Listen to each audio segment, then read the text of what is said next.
అసలు ఎందుకు ప్రాణంగా నమ్మిన వాళ్లే మోసం చేస్తారు? నువ్వు ప్రాణంగా నమ్మిన ఆ వ్యక్తే నీ గుండెని ముక్కలు చేసి వెళ్ళిపోయారా? అయితే ఈ వీడియో నీకోసమే. ఎందుకంటే ఈరోజు మనం తెలుసుకోబోతున్న నిజం చాలా బాధాకరమైనది, కానీ జీవితాన్ని మార్చేంత పవర్ఫుల్గా ఉంటుంది. మనం ఎక్కువగా అపరిచితుల వల్ల కాదు, మనవాళ్ల వల్లే గాయపడతాం కూడా వెళ్ళిపోయినట్లు అనిపిస్తుంది. కానీ ఇక్కడొక డీప్ ట్రూత్ ఉంది. చాలామంది నిన్ను మోసం చేయడానికి నీ జీవితంలోకి రారు. వాళ్ళు మొదట నిజంగానే మంచివాళ్లుగా ఉంటారు, నిజంగానే నిన్ను ఇష్టపడతారు. కానీ కాలం మారుతుంది, ప్రాధాన్యతలు మారతాయి, అవసరాలు మారతాయి, మనుషులు కూడా మారిపోతారు. ఇదే చాలామంది అర్థం చేసుకోలేని విషయం. వాళ్ళు మారలేదనుకుంటాం, కానీ నిజానికి వాళ్ళు ఎప్పుడో మారిపోయారు, మనమే గుర్తించలేదు. ఇప్పుడు ఒక ప్రశ్న: ఎందుకు మనం ఎక్కువగా మంచివాళ్ల చేతిలోనే మోసపోతాం? ఎందుకంటే మనం వాళ్ళని బ్లైండ్గా నమ్ముతాం. మనసు ఇష్టపడితే మెదడు వార్నింగ్ ఇచ్చినా వినం. రెడ్ ఫ్లాగ్స్ కనిపించినా ఇగ్నోర్ చేస్తాం. ఎందుకంటే మనకు వాళ్ల మీద ప్రేమ ఎక్కువ. ఇదే హ్యూమన్ సైకాలజీ.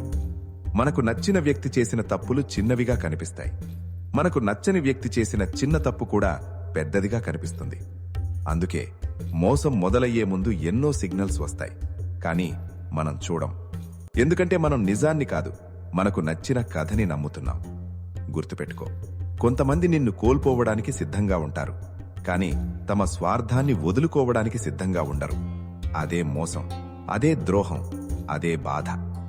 నువ్వు లాయల్ అని అందరూ లాయల్ అవ్వరు, నువ్వు ఆనెస్ట్ అని అందరూ ఆనెస్ట్ అవ్వరు, నువ్వు ప్యూర్ హార్ట్తో ఉంటే అందరూ అలాగే ఉండరు. అందుకే మన క్యారెక్టర్ని ఇతరులపై ప్రొజెక్ట్ చేయకూడదు. స్ట్రాంగ్ పీపుల్ అంటే ఎప్పుడూ ఏడవని వాళ్లు కాదు, ఏడ్చినా మళ్లీ లేచేవాళ్లు, విరిగిపోయినా మళ్లీ నిలబడేవాళ్లు, మోసపోయినా మళ్లీ జీవితాన్ని ప్రేమించేవాళ్లు. వాళ్లే స్ట్రాంగ్. జీవితంలో ప్రతి వ్యక్తి ఒక పర్పస్ కోసం వస్తాడు. కొంతమంది బ్లెస్సింగ్గా వస్తారు, కొంతమంది లెసన్గా వస్తారు, కానీ ఇద్దరూ అవసరమే. ఎందుకంటే నిన్ను మోసం చేసిన వ్యక్తి నువ్వు ఎంత స్ట్రాంగ్ అవ్వాలో నేర్పుతాడు. నిన్ను వదిలి వెళ్లిపోయిన వ్యక్తి నువ్వు నీ విలువ తెలుసుకోవాలని నేర్పుతాడు. నిన్ను బాధ పెట్టిన వ్యక్తి నువ్వు నీతో నీకు రిలేషన్షిప్ పెంచుకోవాలని గుర్తు చేస్తాడు. గుర్తుపెట్టుకో, ప్రతి ద్రోహం ఒక గాయం కాదు, కొన్నిసార్లు అది దేవుడిచ్చిన హెచ్చరిక.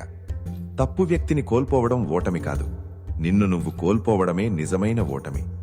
ఎవరైనా ప్రేమించు, గౌరవించు, సహాయం చెయ్యి, కానీ నీ విలువను తక్కువ చేసుకొని కాదు, నీ ఆత్మగౌరవాన్ని తాకట్టు పెట్టి కాదు.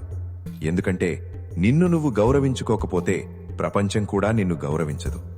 ఎవరైనా మోసం చేశారని నువ్వు నీ జీవితాన్ని డిస్ట్రాయ్ చేసుకోవద్దు. నీ గోల్స్ వదలొద్దు, నీ డ్రీమ్స్ చంపొద్దు, నీ ఫ్యూచర్ పాడు చేసుకోవద్దు. ఎందుకంటే నీ జీవితానికి విలువ ఉంది, నీ పర్పస్ చాలా పెద్దది. ఒక వ్యక్తి వెళ్లిపోవడం వల్ల నీ డెస్టినీ ఆగిపోదు. నిజమైన కాన్ఫిడెన్స్ ఎప్పుడొస్తుందో తెలుసా? ఎవరైనా నిన్ను వదిలిపోతే కూడా నేను బాగానే ఉంటాను అని చెప్పగలిగినప్పుడు. ఎవరైనా మోసం చేసినా నా విలువ తగ్గలేదు అని నమ్మినప్పుడు. ఎవరైనా దూరమైనా నా ప్రయాణం కొనసాగుతుంది అని ముందుకు నడిచినప్పుడు. అదే నిజమైన కాన్ఫిడెన్స్, అదే నిజమైన పవర్. ప్రాణంగా నమ్మిన వాళ్లే మోసం చేస్తారు, కానీ ఆ మోసం తర్వాత కూడా నవ్వుతూ ముందుకు నడిచేవాళ్లే జీవితంలో గెలుస్తారు. గుర్తుపెట్టుకో, నిన్ను మోసం చేసిన వ్యక్తి నీ కథలో ఒక చాప్టర్ మాత్రమే, కానీ నువ్వు మొత్తం పుస్తకం. అందుకే తల వంచకు, విరగకు, ఆగకు. నీ విలువను గుర్తించు, నీ జీవితాన్ని ప్రేమించు, నీ ప్రయాణాన్ని కొనసాగించు. ఒకరోజు ఈరోజు నిన్ను ఏడిపించిన అదే సంఘటనను గుర్తు చేసుకుని నువ్వు నవ్వుతావు. ఎందుకంటే అప్పటికి నీకు అర్థమవుతుంది, ఆ మోసం నిన్ను నాశనం చేయడానికి రాలేదు,